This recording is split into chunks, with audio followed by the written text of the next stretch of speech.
Well, I did indicate earlier on that we will be chatting to Dr. Oscar van Heerden, international relations expert based at the at the UJ, to talk about the joint statement which was released today. UK, France, Canada, among others, threatening to take what they describe as concrete actions against Israel if it does not stop its renewed military offensive in Gaza and lift all aid restrictions as its military doubles down on its deadly campaign in Gaza. The statement reads partly, "We strongly oppose the expansion of Israel's military operations in Gaza. The level of human suffering in Gaza is intolerable." This is part of what that particular statement is saying. Dr. Oscar van Heerden, Doc, nice talking to you again, sir. How are you? I'm good, Tiken. Good. Very, very, very good. Do you think this is the beginning of stronger action to be taken, or do you think, as with other calls that were made by others before, Netanyahu would look the other way while he continues on the offensive against Gaza? I'm skeptical. I'm skeptical about this statement. What we know is that there has been some pressure from the UK government, from the UK Parliament, parliamentarians in particular, beginning to put pressure on Prime Minister Keir Starmer to say, what is it that we are doing? We can't be complicit like this. Similarly, in France, there has been pressure of sorts. And I think these are three governments that are beginning to see what is actually happening in Gaza. For a long time, they were supportive of the Netanyahu government, but I think this is an attempt to try and send a message internationally that they want to be seen to be concerned about escalating violence in that part of the world. But I must say, when you read the statement, it is rather vague in terms of specific steps that will be taken. They're threatening with certain steps. They're threatening that they'll take it to the next level, but there's nothing tangible or concrete. Yeah. And on the other hand, I mean, we're still hearing of the devastation that is experienced by the Palestinians, the bombings. I mean, there was the latest one in one of the schools, and this is despite the fact that some quarters, like these three countries, have been calling for restraint, and yet Netanyahu seems not to be interested in it. Not at all. Not at all. And this is the typical behavior of the State of Israel, because they know ultimately it's got nothing to do with the Europeans. It has nothing to do with anyone. As long as they have the backing of the United States, as long as the United States will veto any decision that goes against their actions in the UN Security Council, they continue unashamedly and unfetteredly with the genocide that's happening there in Gaza. These three governments were not prepared, and still, if you look at the communique, they're not prepared to use the word genocide.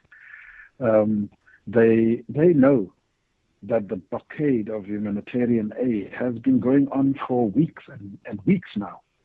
There has been calls by UN agencies and other organizations that famine has set in Gaza. Children are starving literally to death. And still, there is a mild statement that says, aid must be let in and so on and so forth. Nothing tangible. That if you don't do this within a certain period, we are going to take action 1, 2, 3, and 4.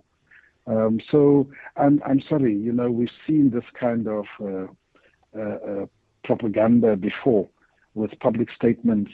Because when I read that statement, I read it, I know exactly what it says, but at the same time, I was in my mind, I was having an image of the Prime Minister or Macron actually being on the phone with Netanyahu saying, look, we're busy with the public relations exercise. We just want to give a particular perception, but we are not going to intervene with what you are doing. I'm not saying that's what happened, but it can easily be the case. Well, some people say there's only just one person that can put a stop on this if they become explicit about their rejection of what Israel is doing, and that can only be Trump. Is that what you agree to as well? I agree. As I said, the Americans are the key player here.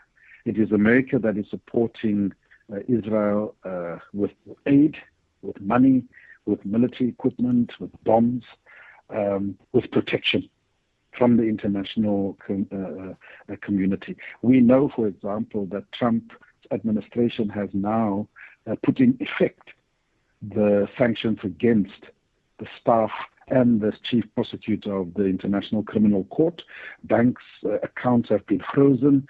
They've been refused any visas to come to the USA, and so on and so forth, and a threat that says anyone that is cooperating with the chief prosecutor in those cases against Netanyahu and Minister Gallant will also face similar sanctions. So they know. You know, people have made a big deal over the last few days to say that America and Trump has ignored Israel with its visit to Saudi Arabia, Qatar, and the UAE, making deals all over the place and not going to Israel. But Israel knows.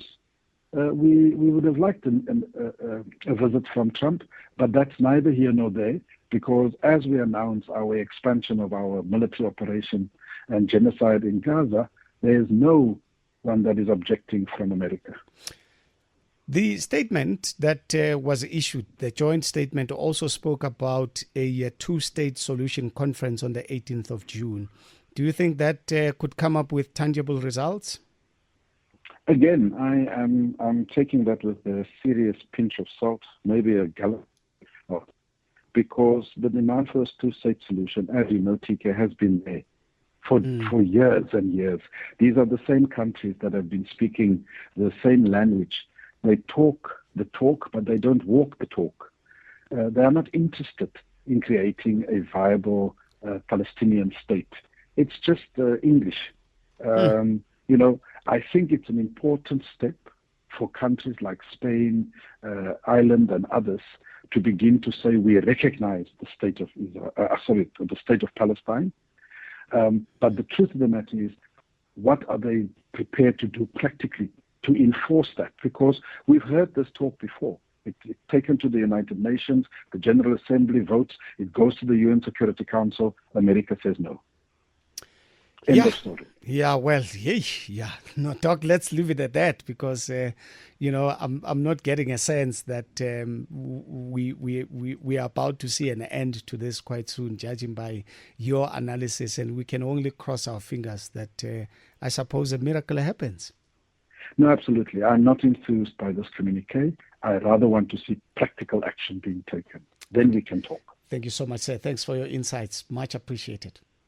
Thank you. Thank you so much. There you go, Dr. Oscar van Heerden, UJ International Relations expert there, giving us no sense of hope with regards to this, even though some are saying perhaps this is a first step to rid the Palestinians of the sufferings that they have been experiencing.